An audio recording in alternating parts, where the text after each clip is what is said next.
नमस्कार. मुदत ठेवी खाते म्हणजे काय या घटकावर माहिती पाहूयात. मुदत ठेवी खाते म्हणजे असे खाते ज्यामध्ये ठराविक कालावधीसाठी ठराविक रक्कम ठेवली जाते. या रकमेवर बँक जास्त व्याजदराने व्याज देते.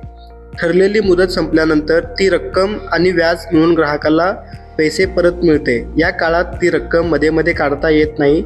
काढल्यास दंड आकारला जाऊ शकतो. उदाहरणार्थ, जर तुम्ही 10,000 एका वर्षासाठी बँकेत ठेवले तर त्या रकमेवर तुम्हाला ठराविक व्याज मिळेल. हेच मुदत ठेवी खाते होय.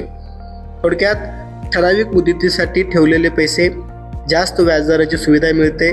सुरक्षित गुंतवणुकीचा हा पर्याय आहे.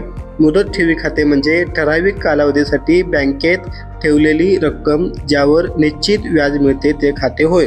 विद्यार्थी मित्रांनो, व्हिडिओ आवडल्यास लाईक करा, शेअर करा. माय कॉमर्स लॅब या चॅनलला सबस्क्राईब करा. धन्यवाद.